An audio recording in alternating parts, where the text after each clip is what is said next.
it once, and then I read through it again, just to try to see what kind of point the author was making, and then I read through it a third time and a fourth, and then I realized this is something strange going on here. I'm going to read this much more carefully. I'm going to need to go through this story line by line, verse by verse, because it's obvious that the author is trying to bring out another point,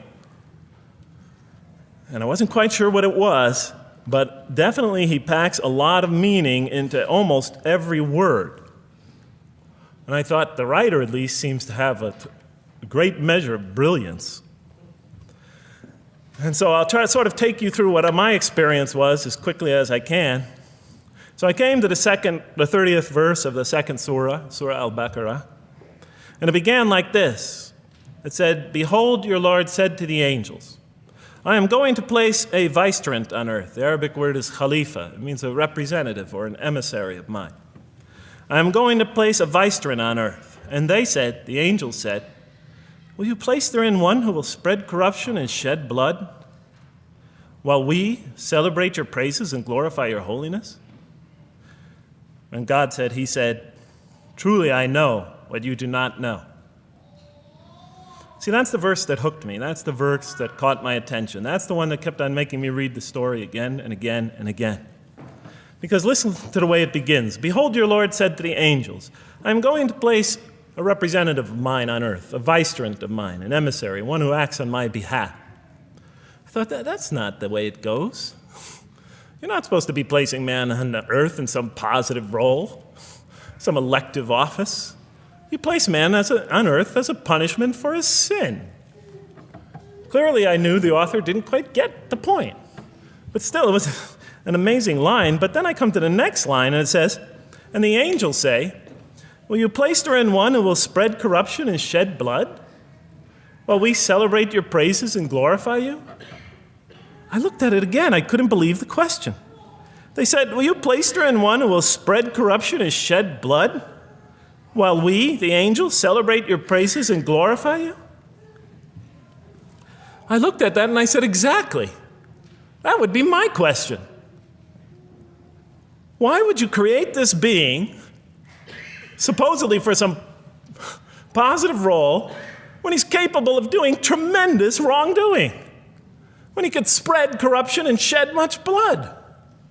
Why would you create this violent and pernicious creature when you could create angels?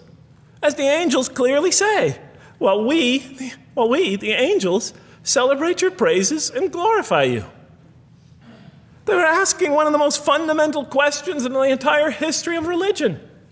Why create you, man, this utterly fallible creature, this creature who could rebel against God's will, who could do such tremendous wrongdoing, who could wreak havoc like no other creature on earth, when you can make them angels? And look where the question is being asked. It's being asked in heaven. It's almost like saying, look, why don't you just make them angels and be up here in heaven with us, Why don't you just make them angels, pop them into heaven, he's fine. Why would you put him on earth where he could feel distant from you, where he could work out his worst criminal tendencies, act them out, feeling somehow independent and apart from you and free to do whatever he wants, when you could just make them angels and put them into heaven and make them perfectly submissive to your will? I looked at that question and said, that's my question. I'm not even a single verse into the story of mankind, and there before me I see my question. That whole question, everything that I ever thought, everything that I ever experienced, everything that I ever knew was in that question. It was as if the author took my life and wanted to pick out exactly the right question to humiliate me, to provoke me, to anger me. Why create man, this most destructive and violent creature, when you could make them angels? And then look at the answer. And he said, God said, "Truly I know what you do not know." In modern parlance, we would say, I know exactly what I'm doing. I read that and said, what? You know what you do not know? You know exactly what you're doing? Well, please inform me. Tell me what you're doing. Because, I'm 28 years old and I haven't figured out it yet. And I have a lot of issues that I'm still dealing with that's connected to this question. You can't just get off that easy. You can't just tell me you know exactly what you're doing. Not after what I've been through, not after you made me this way. And then I realized, of course, I was arguing with a God I didn't even believe in. And that would happen several times as I read through the Quran. And sometimes I would just get into so agitated by what I read, I'd start arguing with this voice that I'm reading before me, that's calling to me. So we turn to the next verse. Well, it turns out that the Quran just doesn't dismiss the question. It starts to answer it a little bit. And in the next verse it says, and he taught Adam, God taught Adam, the names of all things. And then he placed them before the angels and said, tell me their names if you are right. So this verse is clearly referring to the previous one. But notice what it says. Now, from my own background, I remember Adam naming things, but it wasn't connected to any answer to any philosophical question. But here, notice what it says. And he taught Adam the names of all things. And I realized already, just from the first verse, you got to read these verses very carefully because it's packed with a lot of symbolism and meaning. And he taught Adam the names of all things. So here we see Adam is not only just a creature who knows how to name things, who's acquiring the gift of language, but he's also a learning creature. God is teaching him. Now right here, right in this verse, and it'll come even clearer in the subsequent verses, that the very first thing that the Quran is going to emphasize here is man's intellect. He is a learning creature. He is taught. And what is he taught? What is one of the great intellectual gifts he's given? In response to the angel's question, the gift of language.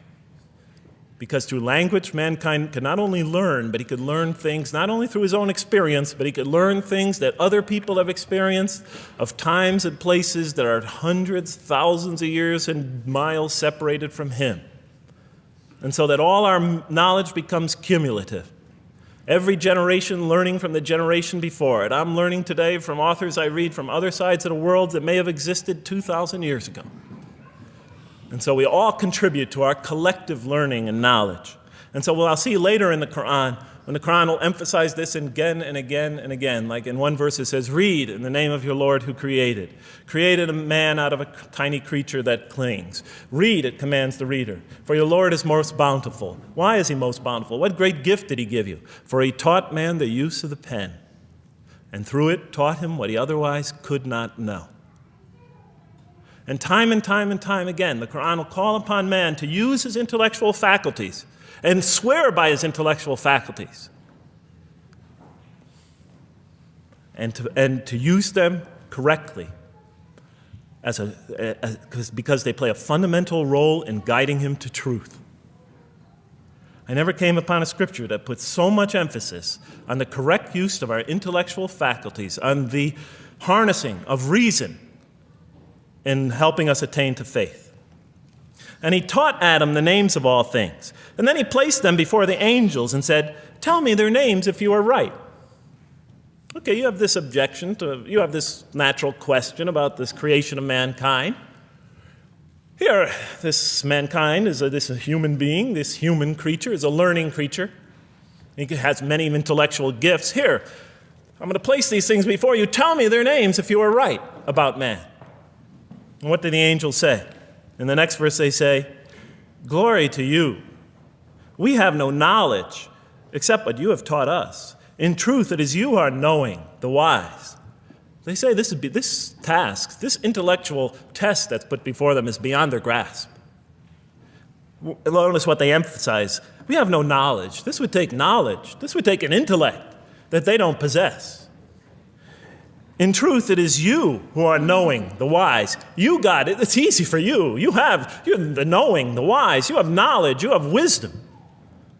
But this would take knowledge and wisdom that is beyond us.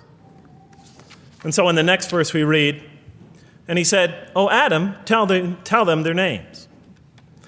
And when he had told them their names, notice how it's just like it's nothing for him. For mankind, he has this phenomenal ability.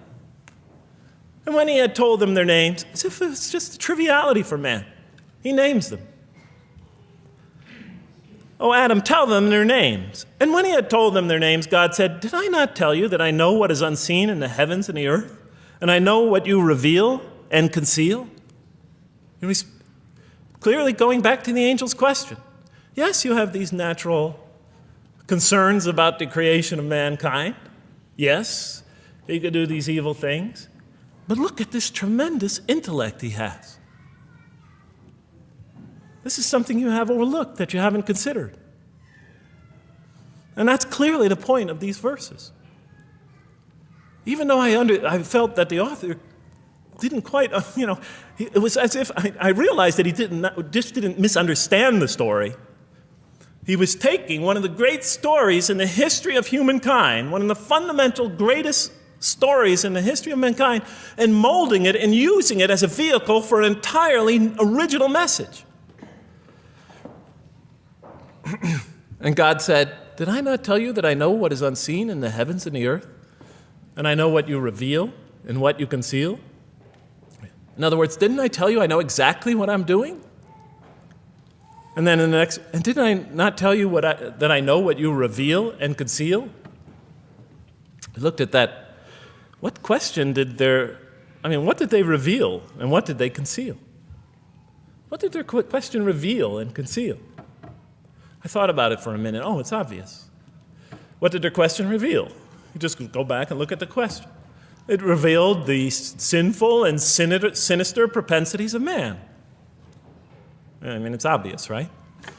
Why are you all looking at me like that? You're starting to scare me. You're all looking very serious. Am I losing you? Wow. Okay. So, they revealed the sinister and evil propensities of man.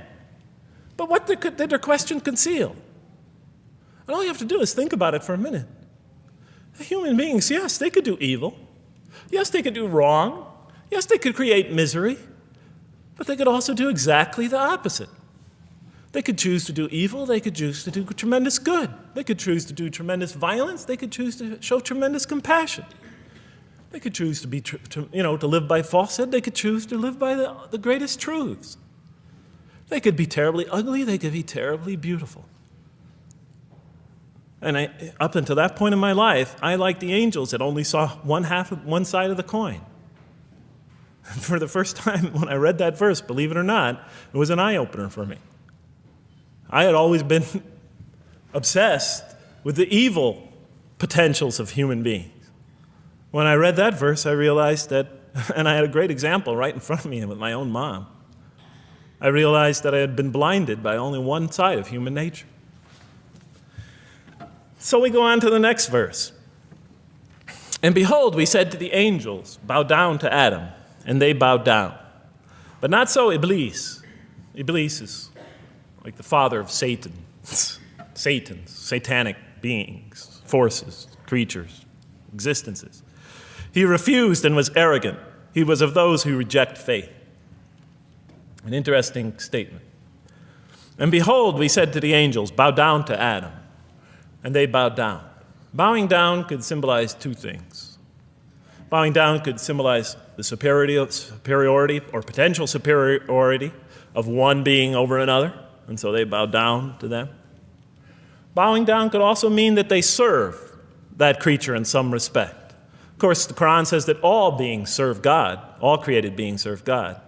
But this verse seems to be indicating, and the rest of the Quran will make it clear, that these angelic beings, these angelic entities, will serve the development of mankind. We'll even see later that the satanic beings serve the development of mankind. Both forces, angelic and satanic, will serve the development of mankind. Because one will present man with a choice to do the most altruistic things. The other will simultaneously try to influence man in the opposite direction. And so human beings will be moral creatures, and will have to make moral decisions. And it's in those moral decisions that they will grow spiritually.